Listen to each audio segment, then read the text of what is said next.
Well, hello there and welcome back, lovers. It's Desire Dialogues, the space where we give pleasure a voice, take shame off the fucking table, and get real honest about what's going on beneath the surface of our sex lives. Today's episode is a deep one and a gentle one because we're talking about sexual self-sabotage, right? That quiet, sneaky way we say no to our own pleasure, even when a part of us is desperately craving it. This episode is for you if you've ever avoided masturbation, even when you had the house to yourself. Or if you talked yourself out of sex with a partner, again. Or if you made up excuses to avoid intimacy or sensuality and then felt like this little ache afterwards, like you let yourself down. You're not alone. You're not broken. And no, it doesn't mean you don't have desire. It means there's a part of you trying to protect something.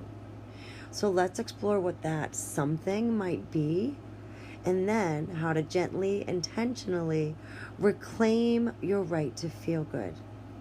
Welcome to the podcast, my friends. If you're new to our community, welcome. I'm so happy you're here, and you have a place to learn a little bit more about the pleasure education you never received. I am your sex coach. This is Lauren. I'm so happy you're here with us. Get ready. We're going to get into it. Let's talk about sexual self-sabotage. This is when you unconsciously block, avoid, or even downplay your own pleasure. And it's not usually loud, right? It's subtle. It's fucking sneaky. And it often hides behind justifications, such as, I'm too tired. Oh, it's not worth the effort. I'll do that later. Oh, they probably don't want me anyways. And then sometimes it can even sound a bit more practical, right? Which makes it feel a little bit more believable. Like, oh, I should clean first. Oh, I haven't worked out today. I'll feel sexier when I lose weight.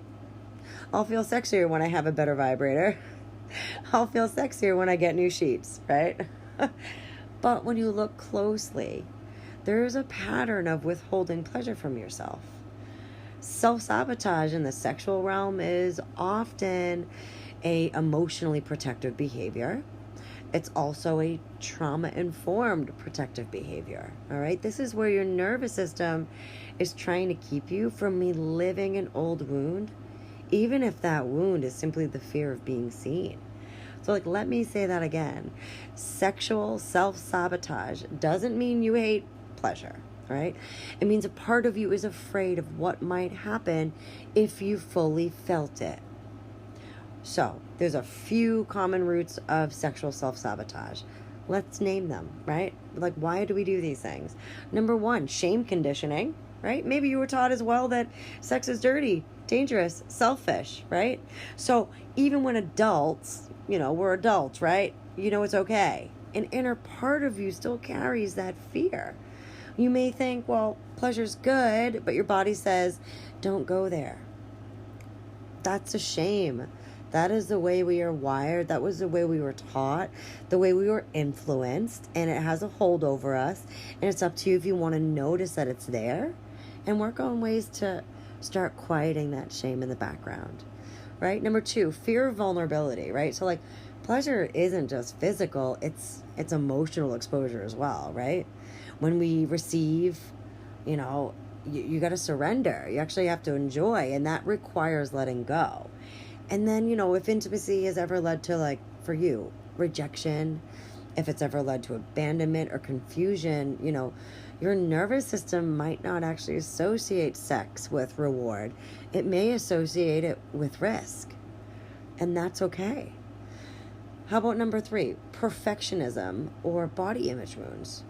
Whew, you ain't alone, my God. So you may just put off pleasure until you feel hot enough, quote unquote, or you feel ready or less tired. But the target keeps moving and your pleasure keeps getting postponed, right? Hello, what are we doing? Guess what? You're not doing it alone. So many of us are doing this, which I'm really happy we're chatting about this today. Truly. Number four, subconscious punishment or deprivation, right? So if you've internalized belief that you're not worthy of joy unless you earn it, you might unconsciously deny yourself sexual fulfillment. Even if you didn't, or especially I should say, if you didn't like do enough that day, right? Your worthiness, all of these reasons are valid, but none of them actually need to rule your relationship with your body. And none of them really need to rule your sensuality forever.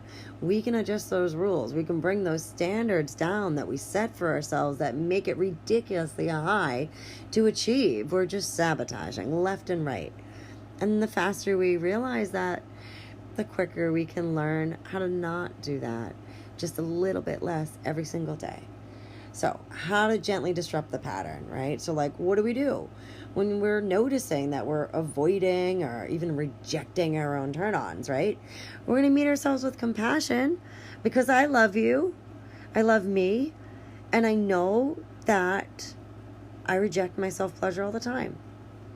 Even as a sex coach, these things still come up because I'm a sexual human being, and it's a very, very multifaceted emotional thing, right? Our worth, pleasure and our worth usually go hand in hand, and they don't necessarily need to, right? So let's get curious instead of critical, all right? And we start small, all right? So step 1, let's name the pattern, all right? Say it out loud or write it down. Something like, I notice I've been avoiding touch lately, even though I want it. Or I keep skipping self-pleasure and choosing to scroll on my fucking phone instead. Right? Naming it takes the shame out, and it can turn a foggy pattern into a choice point, right? You get to then make a choice. So let's ask the real question. Instead of, why am I like this? You can ask, what part of me feels scared right now? Or what am I trying to protect myself from? Or, my favorite, what belief is sitting underneath this behavior? Then listen. No pressure. No need to fix it. That you're just going to witness it, right? Step number 3. Offer safety, not force, right? Self-sabotage cannot be bullied into submission. It requires safety, right? So try saying, it's okay if we don't go all the way. Let's just light a candle and breathe. You don't have to be turned on. You just have to be with yourself. Or, this is allowed to feel good. This is how we shift from shutdown to softness, from pressure to possibility. So here's the truth. You're not the fucking problem. You are not your avoidance. You are someone who learned to disconnect to stay safe. And now you're learning to reconnect, right? That's sacred. That is brave. And that is erotic healing. If this episode resonated for you, I made something for you. I made a guided resource that helps you soften up, shift the self-sabotage patterns, spot these little patterns as well that end up sneaking into your sex life, right? Message me on Instagram, the Pleasure Block Decoder Journal, and I will send that resource right on over to you for free, and you can download it. Check out all my info in the show notes at my link tree. Share any questions or concerns or takeaways on Instagram. I love a message. Our conversations are always going to be anonymous.